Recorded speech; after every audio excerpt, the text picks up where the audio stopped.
Coucou les Malinous. Je fais cette petite intro en extérieur. J'ai pas de micro, je suis désolée, je l'ai amené. J'ai amené mon micro, j'ai amené des piles de rechange, mais c'est pas les bonnes piles. J'ai pris les grosses là, et c'était les petites. Les AA, ouah, enfin bref. Donc je suis obligée de me rapprocher de la caméra pour que vous m'entendiez. J'espère qu'il n'y a personne. Faudrait que je vous montre ces jeux, c'est super joli ici. Hop, on va voir. Je sais pas si je vais pouvoir vous montrer. Hop, c'est beau, hein, je suis dans la forêt. Là, je suis en vacances. Je suis en vacances. Bon, je suis pas partie pour l'instant.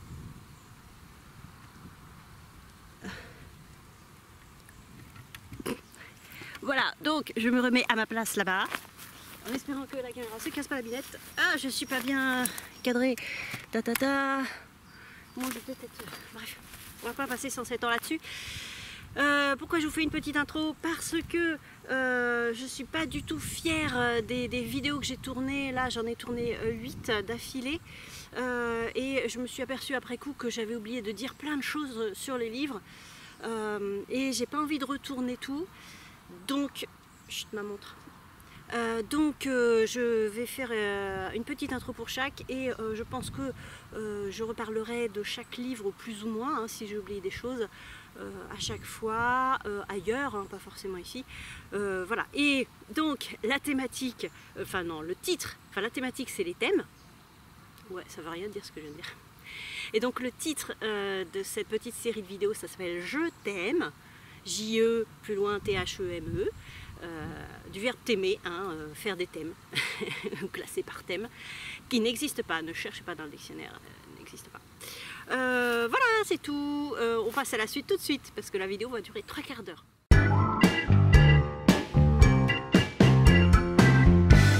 Coucou les Malinous. Comme je suis sur ma lancée de livres à thème, le livre thématique hier, aujourd'hui, ah oui, là, je démarre, hein, je fais des vidéos, allez, ça y est.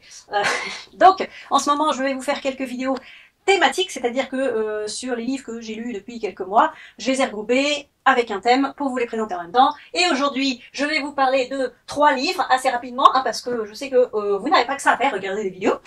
Donc, Les Muses d'Alex Michaelides, faut que je prononce bien, chez Calman Lévy Noir. City of Windows de Robert Poby aux éditions Point, et Sœur de Bernard Mier aux éditions Pocket. Voilà, quel est le point commun entre ces 3 livres que je vais reposer? Je vous les montre, de près, presque. Voilà. Je les repose et je vous dis ça tout de suite. Quel est le point commun entre ces livres? Eh bien, comment vous dire, c'est des thrillers psychologiques, on va dire. Oui, plutôt psychologiques. Eh bien, comme le dit le thriller psychologique, les coupables sont complètement cinglés. Ils ont chacun leur façon de l'être, et je ne vous dirai pas qui est le ou la coupable pour chacun des 3 forcément, parce que ce serait extrêmement spoiler, et parce que dans chacun des 3, eh bien, on l'apprend quand même très tard, même si parfois on pourrait deviner, mais bon, non, on l'apprend très tard. Dans Les Muses, il s'agit d'une femme qui a perdu son mari, on va dire 1 an auparavant. Elle est psy, et c'est pas sa fille adoptive, mais sa nièce, qu'elle a adoptée à la mort de sa sœur, a de gros problèmes à l'université, et elle va la retrouver à l'université. Je crois que c'est Cambridge, il me semble. Et ça commence... L'enquête sur laquelle elle va être va lui faire oublier un petit peu la mort de son mari qu'elle adorait, mais un truc de fou, quoi. Elle est devenue obsédée par la mort de son mec. Et ça va la libérer un peu de ça, d'enquêter donc sur cette histoire. Et cette histoire, c'est quoi? C'est que il y a des jeunes filles qui se faisaient appeler, ou qu'on appelait les Muses, qui étaient, on va dire, une sorte de club autour d'un prof de littérature grecque, et qui se font assassiner. Et voilà. Et donc cette psy va enquêter pour aussi protéger sa nièce, qui était amie avec l'une des victimes. Voilà. Je ne vous en dis pas plus. Il y a aussi quelques flashbacks, parce qu'elle est grecque d'origine, et elle se rappelle de son enfance en Grèce. Voilà. Bref, les Muses, prof de litté grecque. Je n'en dis pas plus. Ensuite, City of Windows, c'est le premier tome, on va dire, d'une future série, j'imagine, parce que pour l'instant, il y en a 3 d'écrits, 2 sortis en français, 1 en poche. Vous avez, alors, l'ex-agent, c'est comment son nom? C'est Lucas, voilà, Lucas Page. Au revoir, petit bandeau. Lucas Page, qui était agent au FBI, il est maintenant professeur d'astrophysique. C'est un peu un génie qui a du mal avec les gens. Il a surtout du mal avec la bêtise humaine. Et il a du mal à se faire des amis et tout. Il est détestable, mais on adore le détester. On adore la façon dont il traite ses semblables qui n'ont pas de cerveau. Voilà, j'adore. J'ai beaucoup aimé ce Thomas Page parce que, pour cette raison en fait. Parce qu'il y en a qui méritent, hein, franchement, il y en a qui méritent. Voilà, donc, on le rappelle, plusieurs années après qu'il ait quitté le FBI, et alors, il a quitté le FBI dans un état pourri, on va dire, il a la moitié du corps, c'est Robocop, quoi. Il a eu un grave accident, un grave souci sur sa dernière affaire.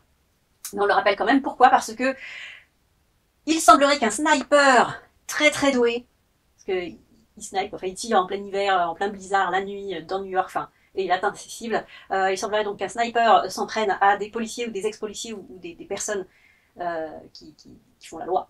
Voilà. Et le premier, on va dire, la première victime est l'ex-collègue de Thomas. Voilà, donc l'autre, il est pas très chaud pour y aller, hein, mais ça lui manquait un petit peu quand même, hein, c'est l'histoire de... Et son truc à lui, parce qu'il a une sorte de don, c'est pas monk, hein, tout ça, mais il arrive à... Quand il est par exemple dans une vie ou quoi que ce soit, il arrive à vectoriser, à géométriser, à topologiser, je sais pas comment on dit, tout ce qui l'entoure, et il voit les vitesses, les distances, tout ça mathématiquement. C'est un peu comme dans Matrix, vous savez, si tout était comme ça, mis en parallèle, enfin bref, vous voyez un petit peu, je sais pas si j'arrive à bien me faire comprendre, mais lui, il a le don de savoir, par exemple, d'où a été tirée une balle, voilà, donc c'est pour ça aussi qu'on fait appel à lui. Voilà, et je ne vous dis pas non plus qui est coupable. Alors ce roman, c'est aussi, City of Windows, c'est aussi un roman sur toutes les discriminations qu'on peut trouver aux États-Unis d'Amérique, aux USA. Ouais, ça parle beaucoup de ça, hein, quelle que soit la discrimination. Dans le Troisième Sœur de Bernard Minier, donc, on retrouve Martin Servaz, donc ça doit être, je sais plus, lisez sur ma chronique, je crois que c'est le 5e opus de la saga Martin Servaz, donc vaut mieux avoir lu les précédents, hein, parce que il est question aussi de sa vie d'avant. Mais là, on le retrouve en 93, Servaz, quand il était tout jeune flic. Et donc, c'est une affaire en deux parties, c'est-à-dire que l'affaire commence en 93 et donc là, je ne sais pas en quelle année on est, mais on va dire que c'est contemporain. Il retrouve la personne qu'il soupçonnait à l'époque, en 93, du meurtre de deux jeunes femmes, qui est un écrivain à succès. Et il y a eu un autre meurtre, en fait, c'est la femme de ce monsieur, de cet écrivain à succès, qui est morte empoisonnée. Alors je ne veux pas dire empoisonnée, s'est fait attaquer par des serpents en fait, ces serpents à lui. Voilà. Et donc Martin Servaz va enquêter sur ce meurtre et il va déterrer aussi l'ancienne affaire qui pour lui n'avait pas été vraiment résolue comme il le voulait. Donc une cold case et une nouvelle case, on va dire. Donc je vous enjoins à lire ces livres pour savoir à quel point sont fous les gens, les gens qui tuent, entre autres. Mais là, ouais, ils sont bien partis quand même. Hein. Les trois, chacun dans leur style. Je parle des coupables. Voilà. Donc, je ne sais pas vous, dites-moi ce que vous lisez en ce moment. Est-ce que vous lisez plutôt des thrillers, des histoires d'amour, des livres d'aventure, des livres historiques, je sais pas, dites-moi. Et sur ce, bonne lecture.